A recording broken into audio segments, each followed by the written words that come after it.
Whatever cook we fight to wear, far from the girls we don't care. We turn the rocks into a chair, but in a while, baby, jungle clips fly through the air, finding creatures everywhere, practicing our deadly stares. In a while, baby, where am I?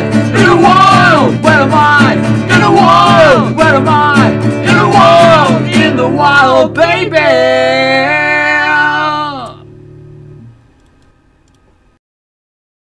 Recording. Tell me when. Ladies and gentlemen, the most crazy thing has happened. Whilst trying to give you tips on wildlife, we have found a creature. Zeg. Apparently there's a wild lizard under these cliffs. Come, zoom in. Zoom in. Notice how I carefully remove the rocks. We don't want to damage. We don't want to damage the creature, but Dis Agama africanus. There it is. Hoe kom hier seentjie, kom nou. Daar sê, pragtige een. Moenie bang wees nie, moenie bang wees nie.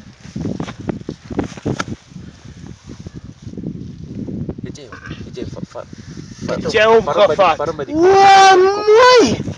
Daar sê. Daar sê, ja.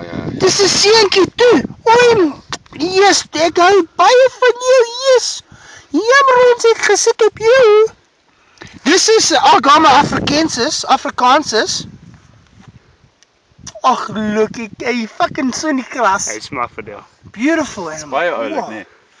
Sean, tell us a bit more about the wildlife of this animal. Kyk daar.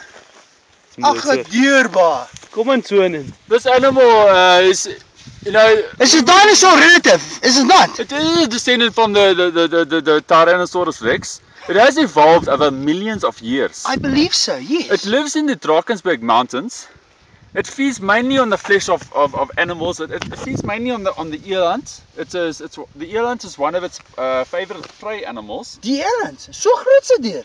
Hy eet hom. Ja, dit het so nog 'n cytotoxic venom wat hy inject in die nek van die eland. Ernstig? En die eland Gert, meneer. half uur is die eland dood. En dan vreet sy die vleis van die dier. Sy vreet hom. Ernstig? Toe sit hy Het jy dit gehoor? en hy sit die rotse oor hom.